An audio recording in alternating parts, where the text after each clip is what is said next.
অষ্টআশি পৃষ্ঠার 8 নম্বর থেকে 13 নম্বর যে প্রশ্নের অঙ্কগুলো রয়েছে প্রত্যেকটি অঙ্ক এক এক করে সমাধান নিয়ে আলোচনা করছি। 8 নম্বর প্রশ্নটিতে বলেছে নিচের সংখ্যাগুলির অনন্যক খুঁজি ও যাদের অনন্যক প্রকৃত ভগ্নাংশ তাদের বৃত্তাকার চিহ্ন দিই বা গোল চিহ্ন করি। তাহলে এখানে যে অঙ্কগুলো রয়েছে প্রত্যেকটা ভগ্নাংশর আমরা কি করব, অনন্যক বের করব এবং অনন্যক বের করে সেটা আমাদের প্রকৃত ভগ্নাংশ কিনা, যদি প্রকৃত ভগ্নাংশ হয় তবে আমরা সেটাকে গোল করে দেব। তাহলে কি করে করব দেখো, এখানে 1 নম্বরটাতে রয়েছে 7/5 অনন্যক। তাহলে অনন্যকটা কি? অনন্যক হচ্ছে যা থাকবে তার বিপরীত হবে, অর্থাৎ এখানে লব যদি 7 এবং হর 5 হয় তাহলে তার অনন্যক হবে উল্টো, অর্থাৎ লব হয়ে যাবে 5 এবং হর হয়ে যাবে 7।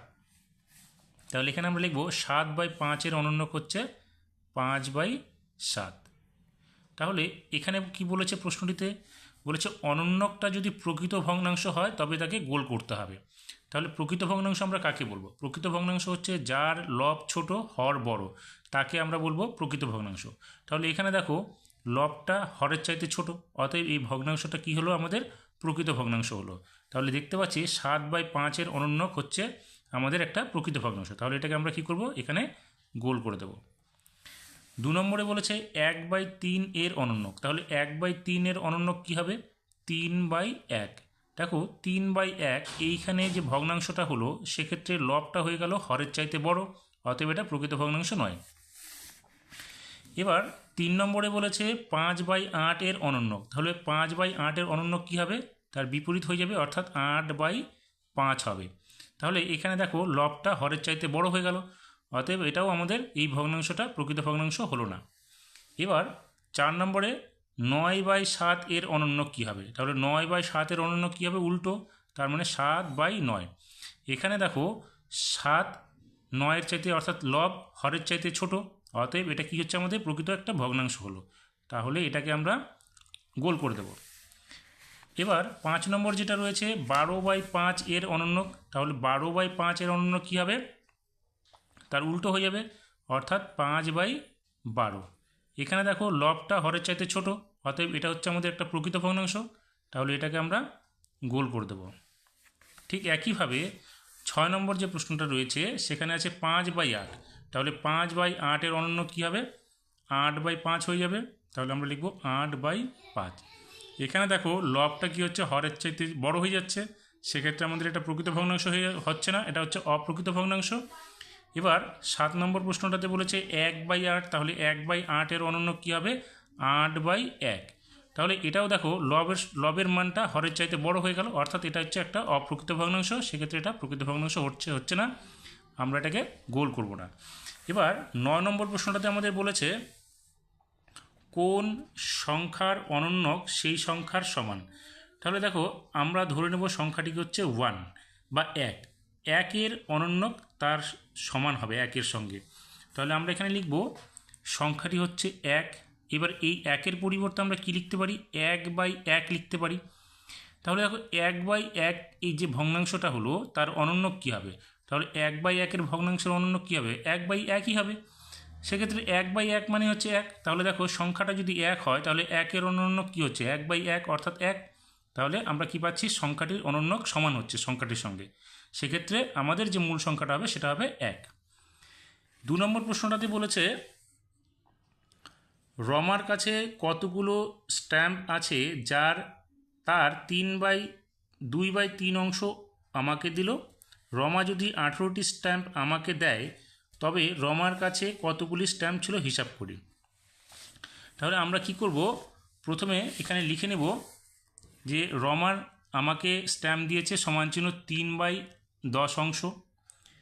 এবার রমা আমাকে দিয়েছে বলেছে প্রশ্নে 18টি, তার মানে এই যে 3/10 অংশ দিল সেটাই হচ্ছে 18টির সঙ্গে সমান। তাহলে আমরা এইভাবে লিখব 3/10 অংশ স্ট্যাম্প সমান চিহ্ন 18টি, বা 1 বা সম্পূর্ণ অংশ। আমরা 1 বা সম্পূর্ণ অংশ লিখতে পারি, 1 মানটাই সম্পূর্ণ অংশের সঙ্গে সমান হয়। তাহলে 1 বা সম্পূর্ণ অংশ কী হবে? 18/3/10 হবে। তাহলে এই 18 লিখে এই যে বাই একটা লিখলাম ভাগের দাগ, সেটা কি হবে? গুণ হয়ে গিয়ে এটা উল্টে যাবে, অর্থাৎ 10/3 হয়ে যাবে। তাহলে 3 দিয়ে 18কে কাটলে এখানে কত হবে 6, 6 10 হবে 60, 60টি। তাহলে আমরা উত্তরটা লিখব হচ্ছে রমার কাছে স্ট্যাম্প ছিল 60টি। হয়ে গেল। এবার আমাদের 11 নম্বর অঙ্কটাতে বলেছে, দেখবে প্রশ্নে, রাজিয়া তার টাকার 2/5 অংশ দেবনাথকে ও 3/10 অংশ সুনিতাকে দেওয়ার পরে তার কাছে 180 টাকা রইল। প্রথমে রাজিয়ার কাছে কত টাকা ছিল হিসাব করি। তাহলে রাজিয়া দেবনাথ আর সুনিতাকে মোট কত দিয়েছে সেটা আমরা এক জায়গায় যোগ করে নেব। তাহলে সে দেবনাথকে দিয়েছে 2/5 অংশ, আর যোগ করব কার সঙ্গে, সুনিতাকে যেটা দিয়েছে। তাহলে সুনিতাকে কত দিয়েছে 3/10 অংশ। তাহলে এটা আমরা আগে যোগ করে নেব। তাহলে 5 আর 10-এর লসাগু কত হবে 10 হবে। তাহলে আমরা 5 দিয়ে 10কে ভাগ করলে কত পাবো 2, 2 দিয়ে 2কে গুণ করলে এখানে হবে 4, যোগ 10 দিয়ে 10কে ভাগ করলে 1 হবে, 1 দিয়ে 3কে গুণ করলে কত হবে 3। তাহলে এটা হলো অংশ। এবার 4 আর 3 যোগ করলে কত হবে 7, নিচে হবে 10। তাহলে আমরা দেখতে পেলাম কি, যে রাজিয়া, সুনিতা এবং দেবনাথকে মোট কত দিয়েছে 7/10 অংশ। তাহলে এই 7/10 অংশ দেওয়ার পরে বাকি অংশ কত থাকবে, তাহলে বাকি অংশ কী করবো আমরা 1 থেকে সেটাকে বিয়োগ করব। তাহলে 7/10।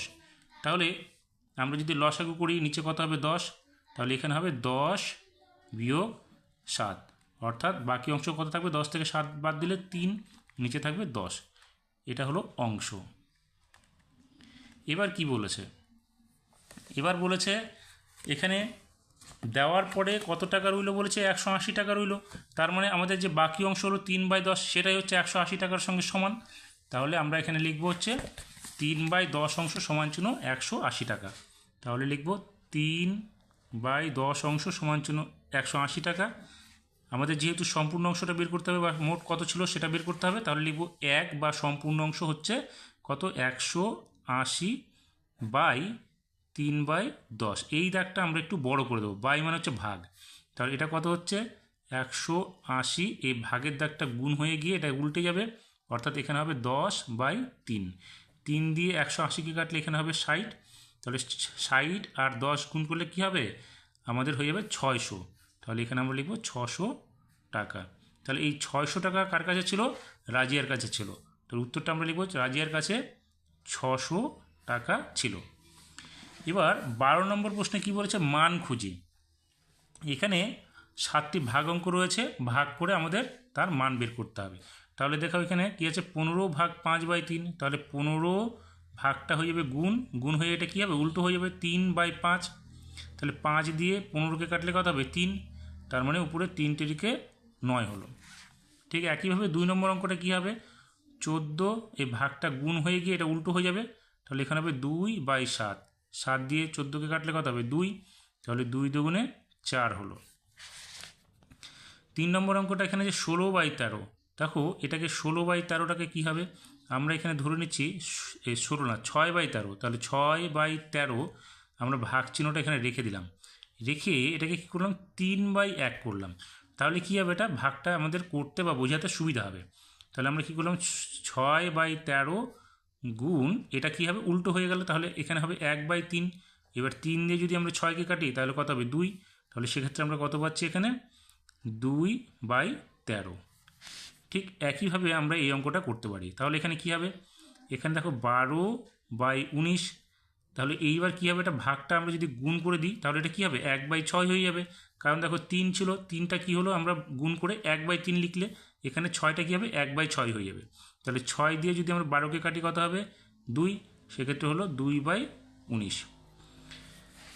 এবার 5 নম্বরটা কী আছে 5 পূর্ণ 1/5। তাহলে এটাকে কী করতে হবে আমাদের পূর্ণ সংখ্যাটা ভাঙাতে হবে। তাহলে 5-এর সঙ্গে 5কে গুণ করতে হবে, 5 5 25 আর 1 26। তাহলে এখানে হবে 26/5। এই ভাগটা কী হবে গুণ হয়ে গিয়ে এটা উল্টো হয়ে যাবে। তাহলে এখানে হবে 2/13। 13 দিয়ে এটাকে কাটলে কত হবে 2, সেক্ষেত্রে 2 দুগুণে 4, নিচে থাকবে 5।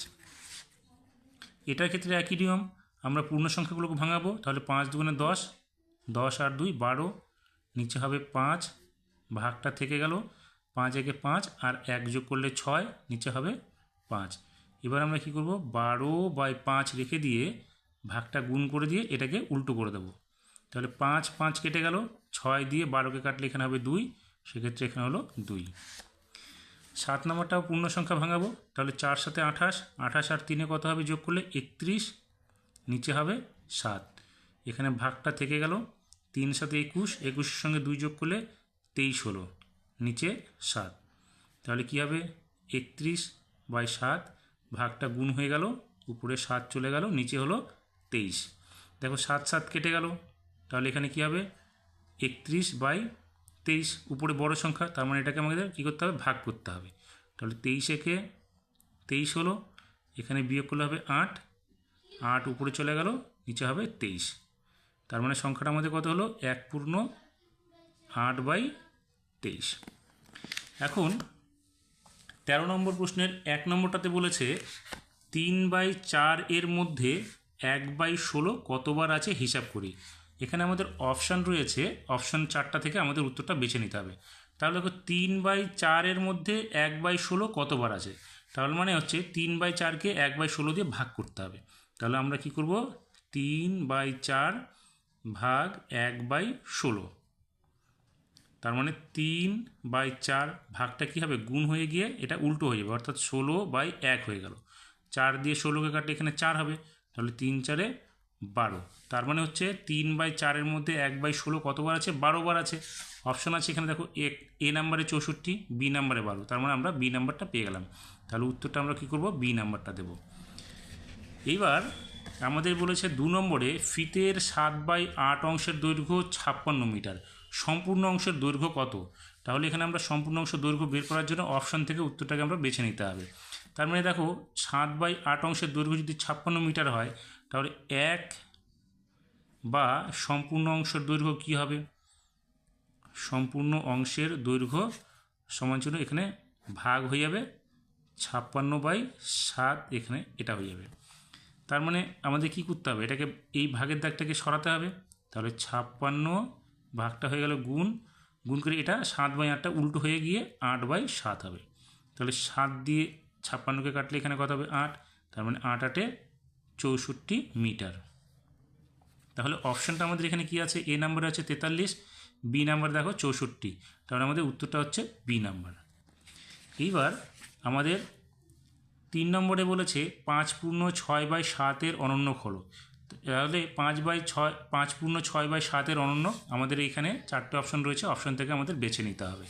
তাহলে আগে কী করতে হবে, অনন্যক বের করার জন্য প্রথমে আমাদের এই সংখ্যাটা, যে পূর্ণ সংখ্যাটা আছে সেটাকে ভাঙাতে হবে।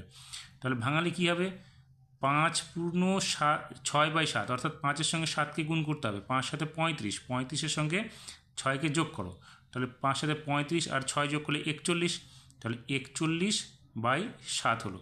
তাহলে 41/7 এর অনন্যক কী হবে, অনন্যক হবে আমাদের তার উল্টোটা, অর্থাৎ 7/41। তাহলে 7/41 দেখো, এখানে এ নাম্বারে 5 পূর্ণ 3/4, আর বি নাম্বারে আছে 41/7, সি নাম্বার আছে 7/41, তার মানে আমাদের এখানে অনন্যকটা কত পেলাম, 7/41, অর্থাৎ উত্তরটা হবে আমাদের সি নাম্বার।